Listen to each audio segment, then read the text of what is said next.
Wherever you are on your journey, welcome. I'm Jacqui. This is my journey called Personally Driven. So, if you've been following along, I am on day 3, which would be Tuesday, September 20th. I had to think about it. September 20th, 2022. So, this is I counted Sunday as day 1, even though it wasn't a full day. This is day 3 of the retreat. So, day 3, same thing. Woke up and meditated. Well, Jacqui missed meditation. Because if you've been listening, following along on the podcast, I don't go to sleep a decent hour. Uh, I don't know if I shared this on a previous podcast. I'm not going to go too deep into it. But since my father has transitioned, I have a lot of things have changed in my life, and one of the things that has changed is difficulty sleeping, falling to sleep. Yeah. And also I am going through I am perimenopausal as well. So some of the signs of that is trouble going to sleep and sometimes trouble staying asleep. So I'm also dealing with that as well. So sometimes I used to take things at night to help me go to sleep. So I'm just gonna be honest, I was taking Benadryl. Sometimes some nights I would take Benadryl to help me go to sleep. Sometimes I would take A friend of mine told me about my girlfriend Kat. She told me about these what are they called? Oh my goodness. Lost my chain of thought on them. Um Melatonin soothers. That's what they're called. Melatonin soothers. When I tell you that melatonin soothers work, they really did. And they were the only thing that was working at that time. So here we go. My girlfriend Kat and I, she bought them all up in her area where she was. I think she was she in Texas at the time? I'm not sure. She moved to Baton Rouge. So I think she might have been in Texas, got some from Texas, and then went to Baton Rouge and couldn't find them anymore. So I called my friends and told them, hey, go to I think we were finding them at the Dollar General. And I took a picture of them, sent it to them, and said, hey, if you find these, please buy them because I think they're no longer going to be available because we can't find them anywhere. So in my area in Atlanta, I couldn't find them. I didn't even find one bag in my area. Well, my girlfriend in Connecticut, Deborah, she found a few at her Dollar General store. I think she found it at Dollar General. And she bought like 5 bags or something like that and sent them to me. Which I was so thankful. And she kept one bag for herself. And then my mom, she found some at ShopRite. And so she bought me a few bags. So I was good to go. Now I'm popping these chumpies like one every night because they work so well. So I was taking those for a while. Well, of course, they didn't sell them anymore. I actually called the company to find out if they sold them anymore, and they said that they're not selling them anymore, which I was like, oh my goodness, why? I think now all they sell is lozenges or cough drops or whatever, but those things were the best. Um, I went online to look for them. I Googled it and I did find some, and they were being sold on eBay for $30. I was like, I refuse. I refuse to pay $30. I mean, they do work and they're great, but we were getting them for a dollar something. I don't want to pay $30 for them. So I didn't buy anymore. So I have a bag left. I think I got about maybe 10 of them left. But I stopped taking them as much because I really, really don't want to have to take anything to help me go to sleep. So lately I've been drinking gosh, what kind of, I call it sleepy tea. I can't think of the herb that it is, but it's a certain herb. I love tea and I really want to drink herbs only. And I do actually. Uh so I can't think of offhand what that particular herb is that helps you to go to sleep. So that was working for me really for a while. I have ups and downs, but I realized that a lot of my when I was doing all of my spiritual practices, or the majority of them, I was going to sleep um a lot better. I started a new job in May. And since I started that job, I'm back on that not going to sleep, because I guess I tend to hold a lot of stuff on my mind. So I'm working on um doing things that can help relieve some of the things, take some of the things off of my mind. So Uh, so I say all that to say, while even though I was in a relaxing place and enjoying myself at the retreat, I still wasn't going to bed until like 3 in the morning, 3 in the morning. That's typical. 2 o'clock is early. If I can go to sleep at 2 o'clock, that's real good. But yeah.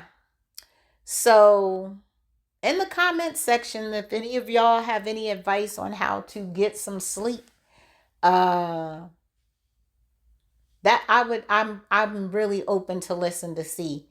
But I do feel like going back to doing my spiritual practices and things like that, I think that will help me go back to sleep. Also incorporated exercising. I was doing all of that before I started working.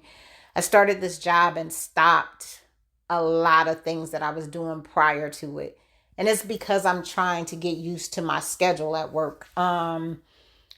My schedule is pretty much flexible. I really only got to go into the office on Tuesdays and Fridays, and once a week when I am writing with my manager. We call that rotation. If I have rotation with my manager, then I got to ride out with him then. Otherwise, I can start my work day on the other days whenever I want to. If I want to start at 9 or start at 10 or whatever, I can. So I'm working on that too. That's something else I'm working on, is organizing my schedule a little bit better than what it is, because right now I'm still learning. I still consider myself new. I definitely don't know everything yet, and I'm still learning my clients. I'm still learning my job. So all of that is on my mind, because I'm just one of those people. I like to be efficient. I like to know my job very well and be efficient. I'm used to that. That's just the way that I am. So I'm a little hard on myself, and that is on my mind. That's another story. So that's another reason why I'm sleeping. So I say all that to say, the second day I did not meditate. Did I meditate with them the second day? Huh. No, no, no. No, it's a Sunday. We came Sunday. We woke up Monday, meditated Tuesday. I don't remember. That's another thing. Brain fog. That also comes with perimenopausal. Um, I think I meditated 2 days. Yes. I don't, I know I did not meditate the last day. So I say all that to say, um, let's say I did meditate with the group, which was 15 minutes in silence, which is great, awesome. But I was saying, I don't know why I was saying that I don't think, I know one day I did not meditate with them because I was up so late. Um, and I was like, I gotta get some sleep. So I slept in instead of getting up at 7, I slept into about 8 or so. So I can get some sleep. But I did get up in enough time to do the nature trail. And this nature trail that we were looking for, we didn't find right away. Our GPS didn't get us to where we were trying to get to. But where we did end up going was beautiful. It was perfect. It was like it was made for us. It was just enough for us as a group to go there, and we actually went down into the rocks. It's like a rock trail type of thing. I mean, not a rock trail. I don't know, what do you call that? It's like rocks and water. So some rocks you can walk on. Some were real big that you can sit on. So we all got down in the water, took our shoes off, put our feet in the water, and some of us meditated while out there. Um, some of us, I know for me, I ran the water on my feet. Um, I stepped on the rocks, the small ones, um, underwater. I um, I splashed some of the water on my face. I just went with whatever I felt that I needed to do. I also collected 3 rocks from the I don't know what it was called. I got to find out what that area was called that we were in. But I collected 3 rocks because I wanted to take something with me. I didn't go under the waterfalls on the first day, the first trail.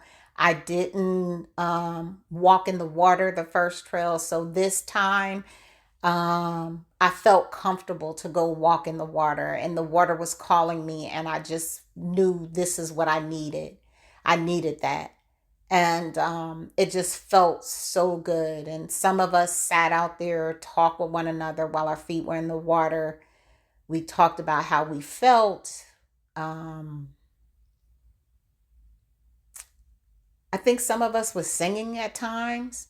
We also did a pro- prosperity um, ritual while we were out there, um, which was great.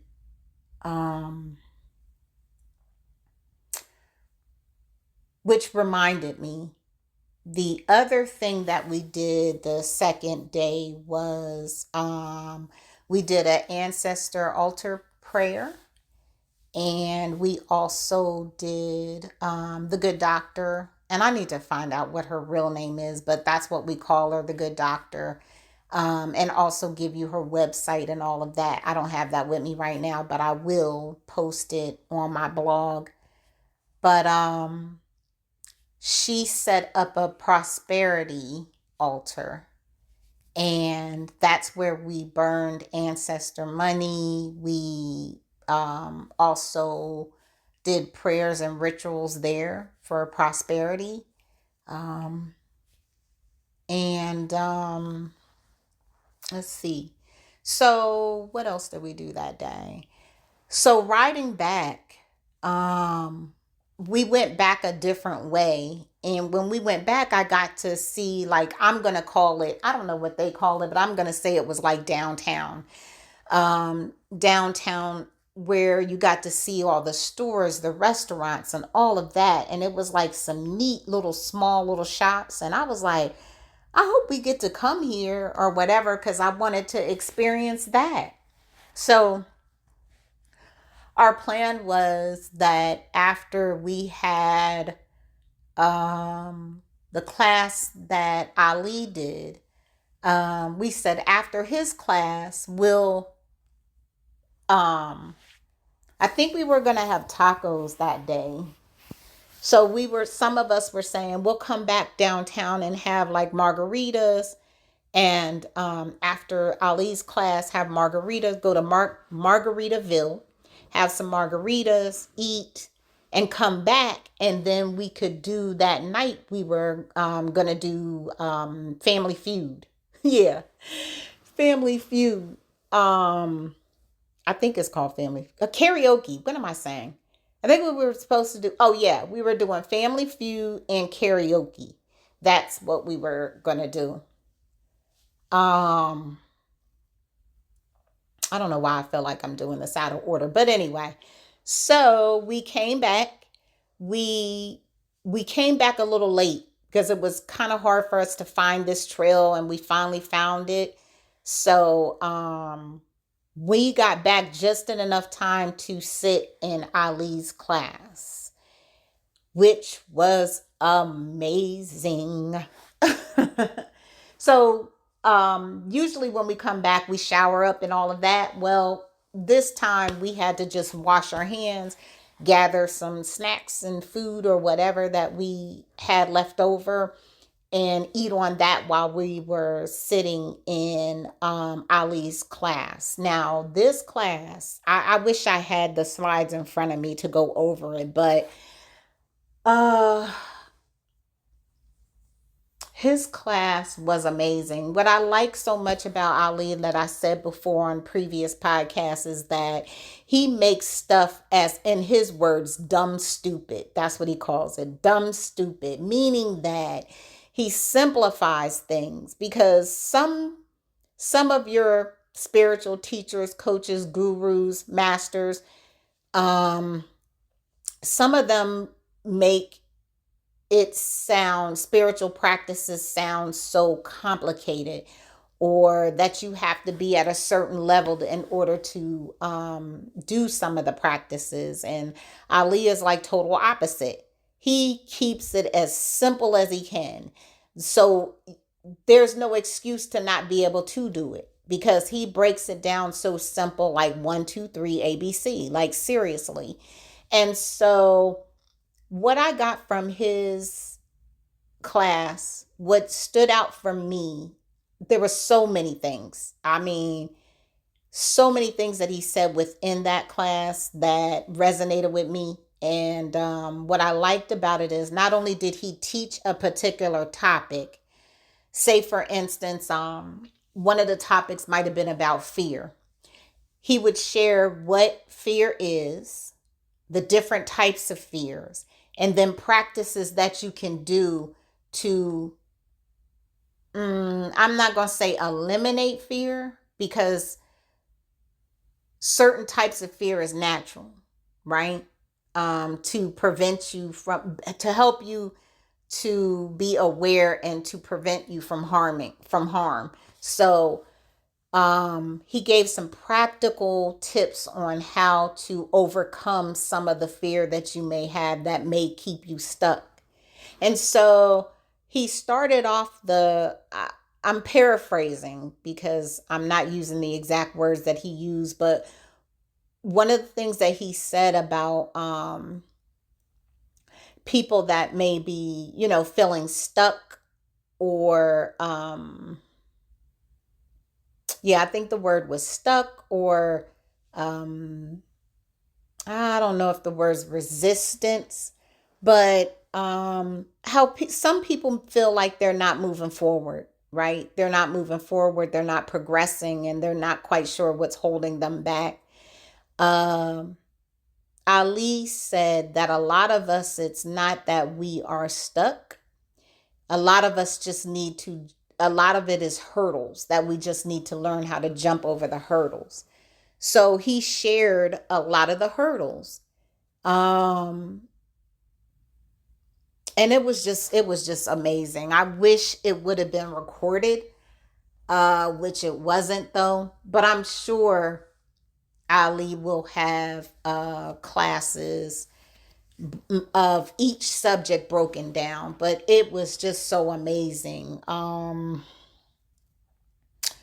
So I'm trying to share some things with you that I got from it. It was just so many things, but uh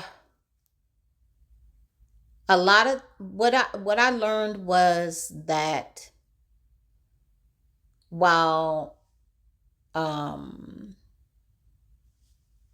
being on the spiritual journey is that it takes time.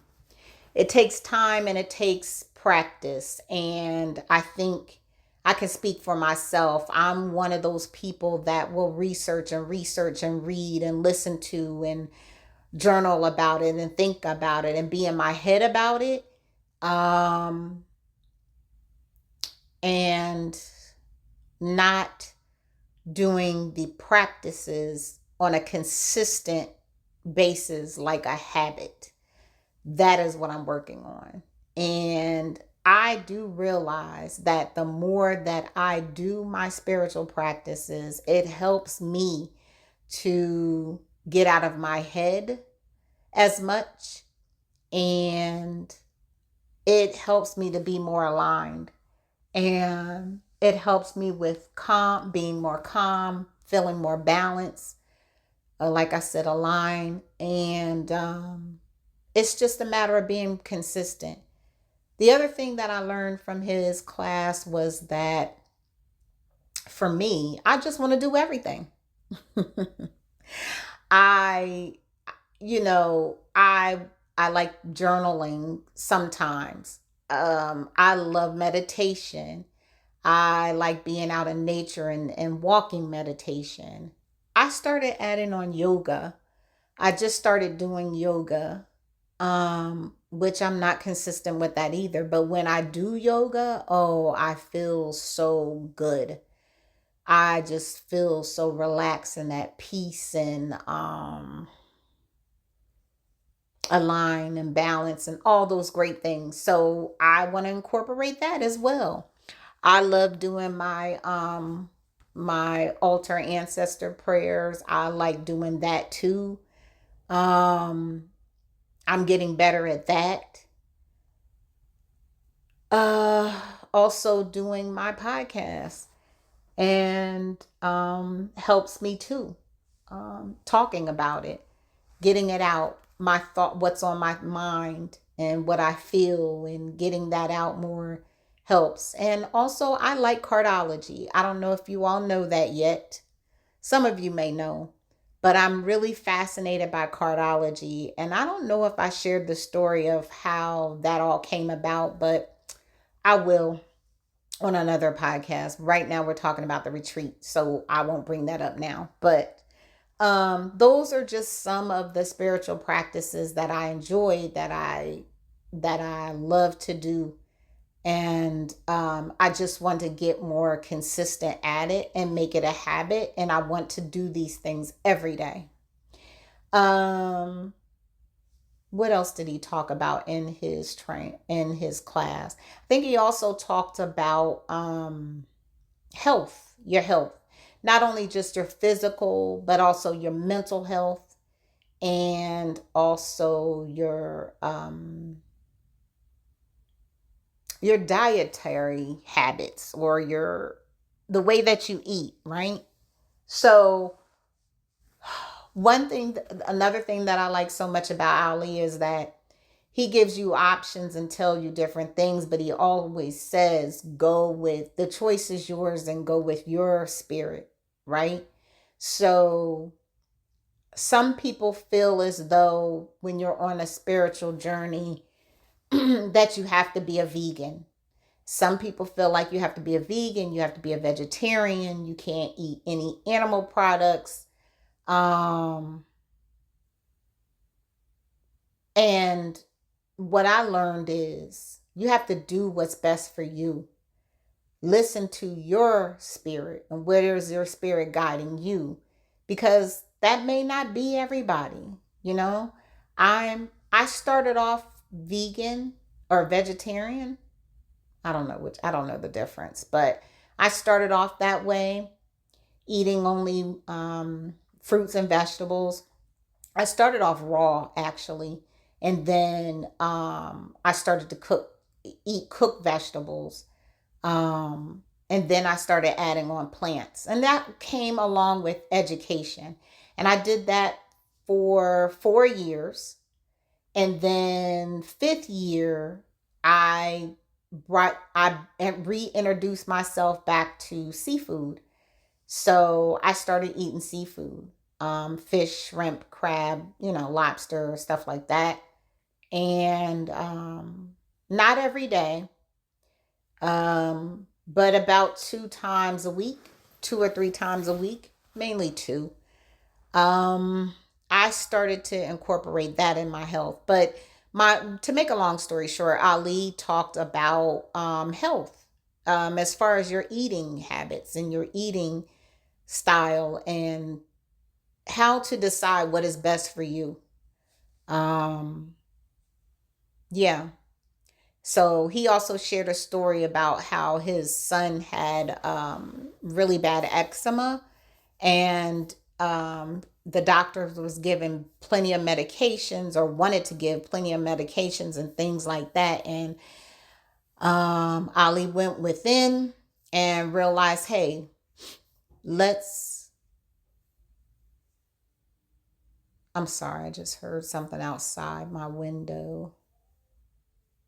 But Ali was like, spirit was telling him to eat vegetable, him have his son eat vegetables and fruits, and cut out meat and dairy from his diet. And when he did that, cleared it up over several days or so. It cleared it up, and so that was a learning lesson for him, as far as how much our diet has an effect on our health.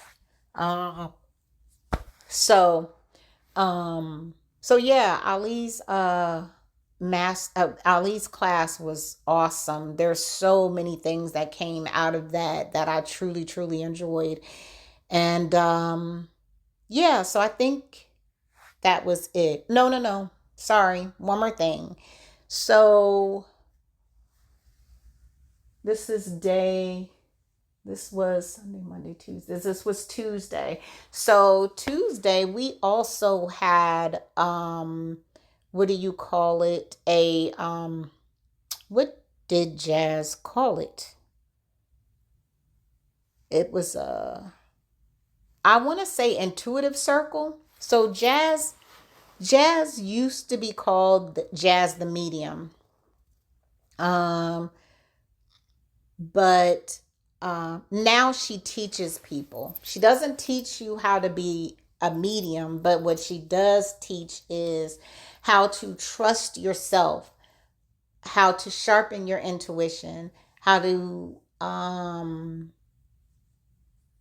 yeah, how to do those things, to where you are able to heighten your sensitivity, or heighten your awareness and your consciousness and things like that. So that's what she helps people do now. I don't think she no longer is a medium, I think, anymore. Um, And if you want to learn about Jazz, you can always go to her podcast, and it's called Jazz Journal. I listened to her on Spotify. I don't think Spotify is the only place where you can listen, but that's where I first found her. Check it out. Really, really great podcast to listen to.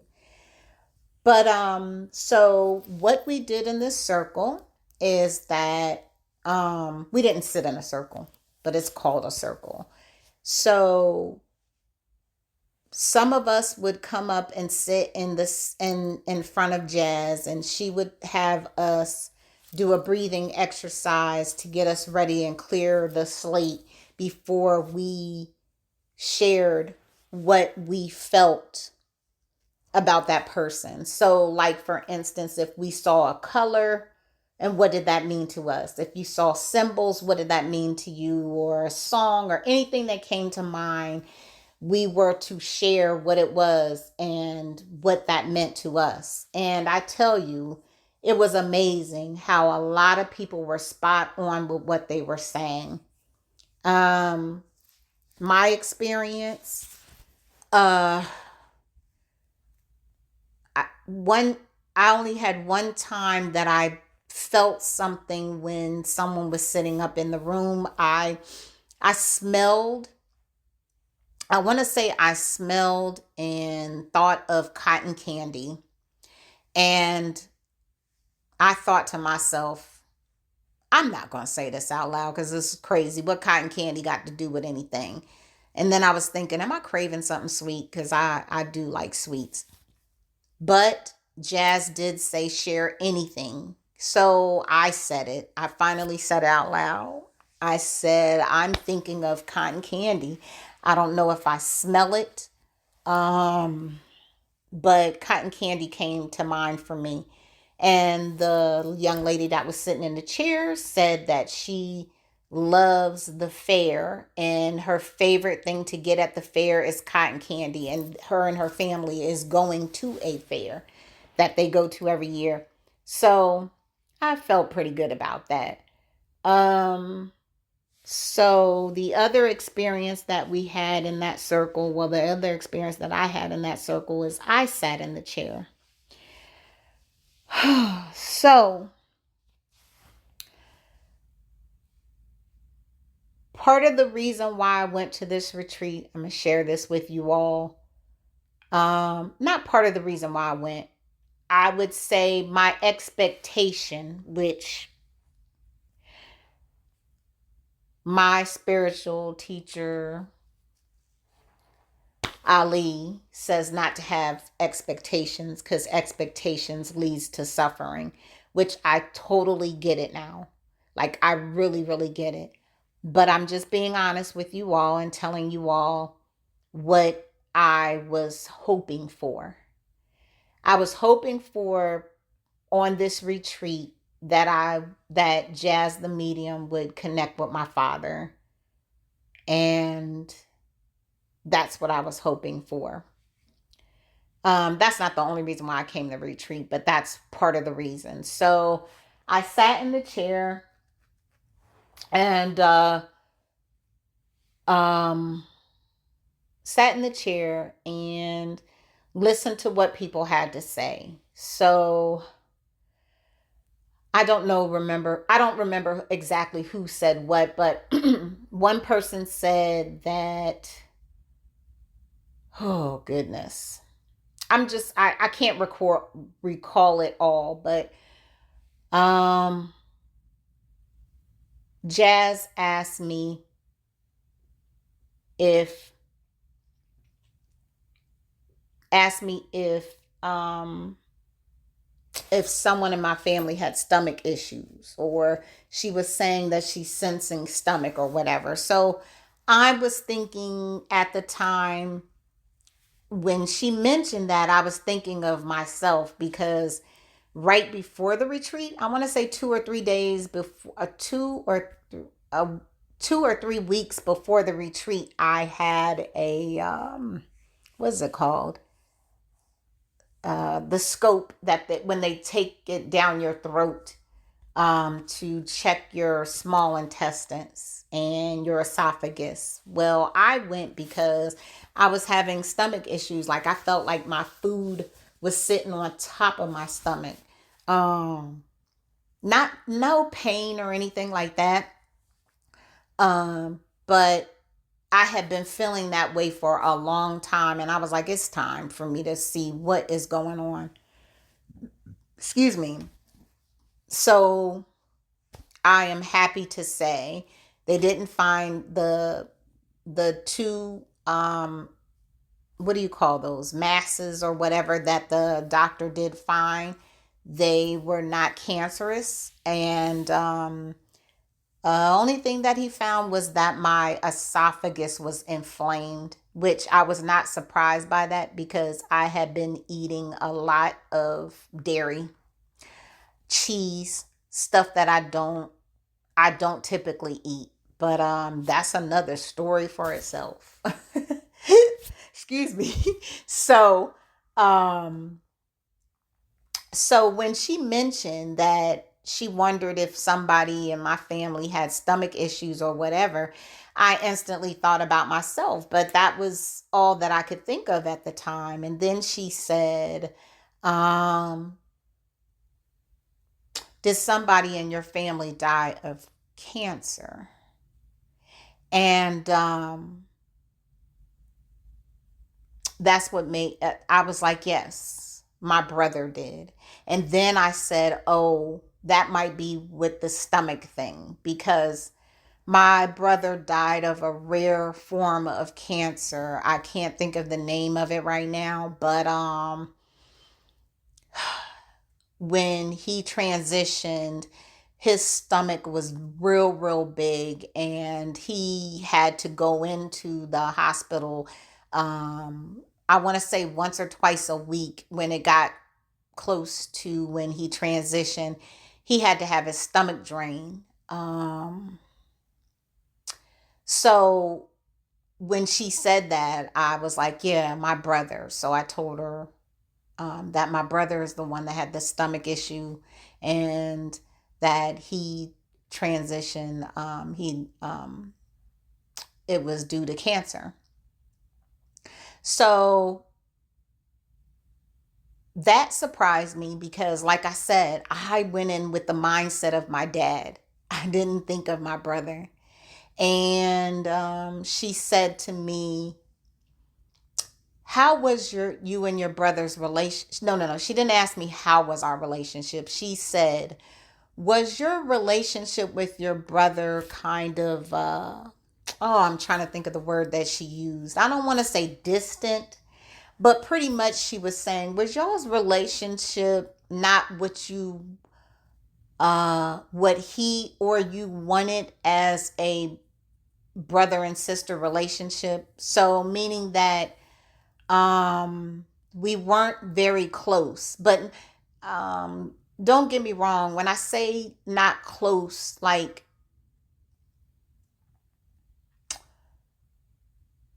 I think for a while we did not there was some parts of our relationship we did not communicate with each other very well. Like I would ignore him, he would ignore me, we wouldn't talk, you know? Um we both were like, okay, silence would be better. Um I am choosing my words carefully because I don't like to speak ill will of people that are no longer present or no longer on earth. Um, so I will say that I recognize I was hard on my brother. Um,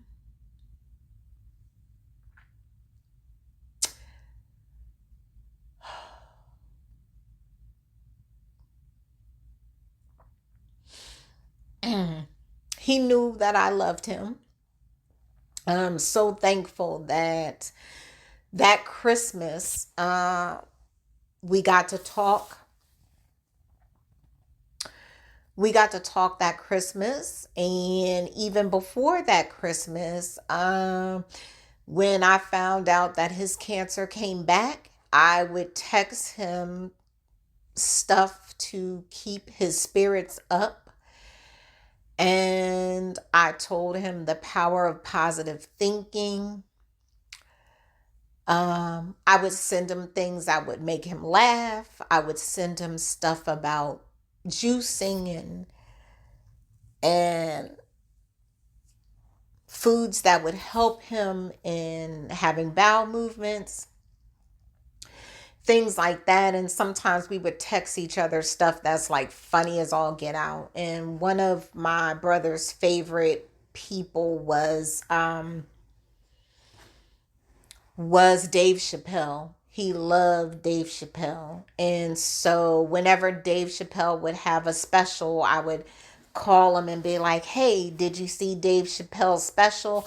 And he would either say yes or no. And if he did, we would talk about it.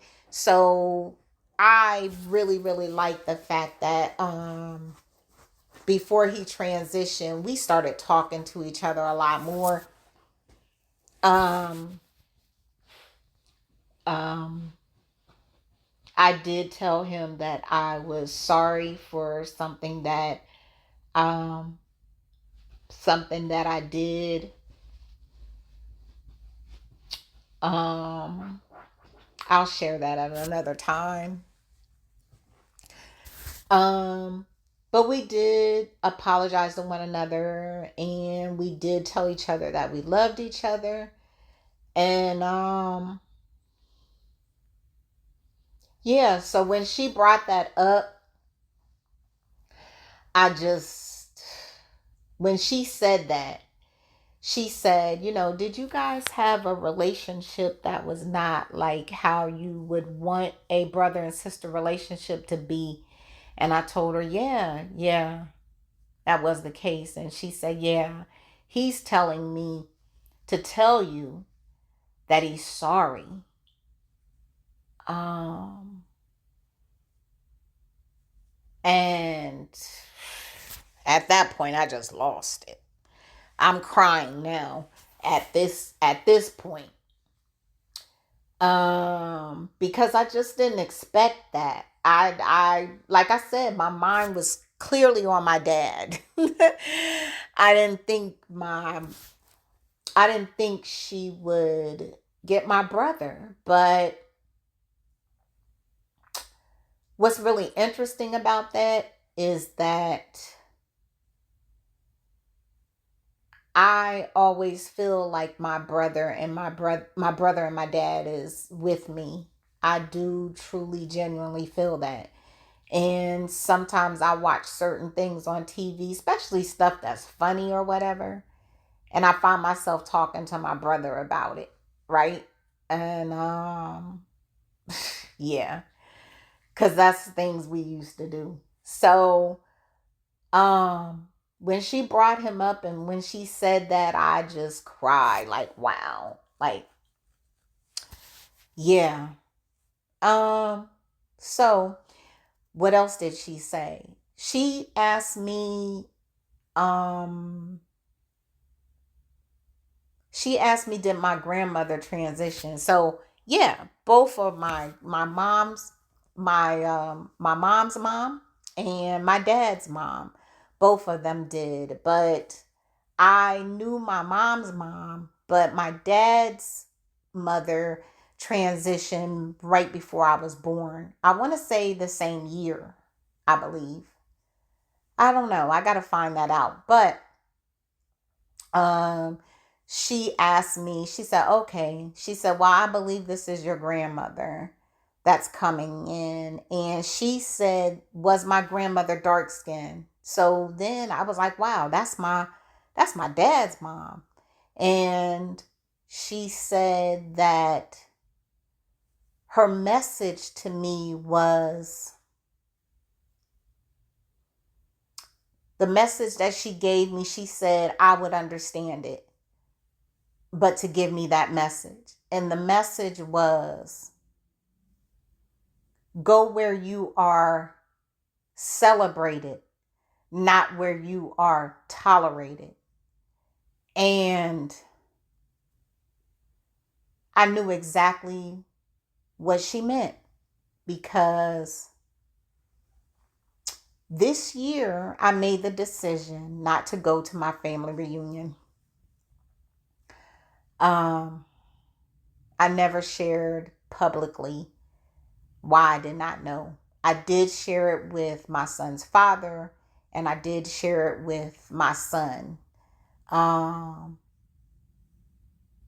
and I think I did with my sister. I think I told Bobby as well. But I never publicly shared why I didn't go. So that will be on another podcast, why I decided not to go. But let me just say this. When she said, go where you are celebrated, not where you are tolerated, I totally got that. And that's one of the reasons why I did not go to, I didn't go to the family reunion, because I felt like if I was going just because that's where I was just being tolerated. Um, and I'll share that all on another podcast. But when she said that, I totally got that. And I'm the type of person, like, when someone tells me something or anything that I read or watch or whatever, I get the message at the time, but I also ponder on it later on. Like, I process it later on. Um, and that night after we had that circle, because I also learned some things from some other people that sat up there and shared their story, and the intuitive messages people were getting. It was phenomenal. And I will say that that day we all we all connected on a deeper level with one another. um we really, really did. It really changed the energy of the retreat. Like, we all felt even more connected to one another. It was amazing. So this podcast is lasting longer than I thought. So let me try to bring it to a close. So um that night, we talked about this the next day. Um but that night, when I sat in my room, I thought about what she was saying, and I felt so much peace. And I was so much peace and gratitude. I felt a lot of gratitude, and I felt a lot of love that night. And it was something that I needed to hear, for sure, for sure. But that night, when I was laying in my bed about to go to sleep, I didn't go to sleep early either, by the way. But while I was laying there, I felt like I felt the presence of two people behind me. Um,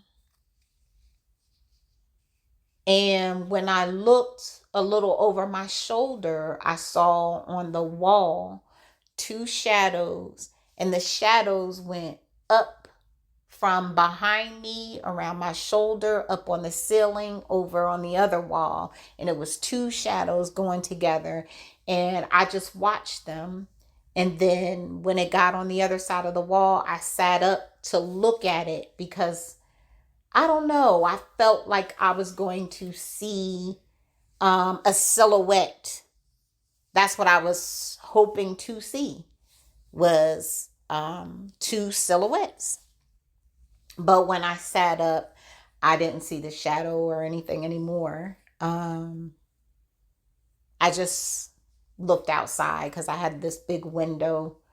My door, it was a door. And I didn't see anything anymore. But what I felt, what my intuition and spirit was telling me, that was my brother and my dad. That's what I felt. Um, yeah. So to wrap it all up and sum it all up, from the third day, Is this the third day? Sunday, Monday, Tuesday. Sunday, Monday, Tuesday. This was Tuesday. So there's so many things that I learned from that. I learned that a lot of us are a lot of us, well, what I learned is, I feel like I need to say this for someone, that please know when you're going through challenging times that you're not alone. There's a lot of people that share your story. There's a lot of people that have been through the same type of challenges and difficulties and struggles, if you want to call them that, in your life that they went through. Because one thing that I noticed about when people were sharing their story is that if I didn't personally go through it and experience it, I know somebody that has, right? A family member or a friend or something like that that has experienced the same thing. And so just know you're not alone, and be open to receive. Be open to receive help. Be open to receive love, because there's people out there that want to give that to you, and allow them to do that. Allow them to do that. It's okay to be vulnerable. It's okay to say you need help, and it's okay to get help. So if you need counseling or therapy, or if you want to see a Reiki practitioner, if you want to see a healer of any form or any type, do it. Go with what your spirit is telling you, what would be best for you. So yeah, so it was a beautiful thing being surrounded by like-minded people and beautiful souls. I learned so much from that whole day, not only from being out in nature, what I learned there. Also, I learned about some more practices as far as prosperity, also altar work, altar ancestor work practices. I learned from Ali's, what do you call it? His class that he had. So many things I learned from that. And I'll be sharing those with you along the way, because he's going to share the slides with us. And so while I'm incorporating them in my life and doing the practices, I will definitely share them with you all and take you on my journey and of my experiences from those practices. Also, when we had the circle, I learned a lot from that as well. And I am just so thankful to be able to experience those things. And so, yeah. So until next time, it will be day 3. Wait, no, Sunday, Monday, Tuesday. When day 4 of the retreat. Why I feel like I'm missing something. Well, day 4 is the day that we left, right? Anyway, okay. I guess there's a part 2 to part 3, day 3, because I didn't get to share with you 3 readings that I had, or some of them called them readings and some of them didn't. So I will share it with you on the next podcast. Yeah, I'll share that with you on the next podcast. But thank you so much for listening. I truly, truly appreciate it. And like I said, I'm sharing these things not only to help myself, but I am also sharing this in hopes that you will learn something from it. And hopefully this will help you as well. Thank you so much for listening. Peace.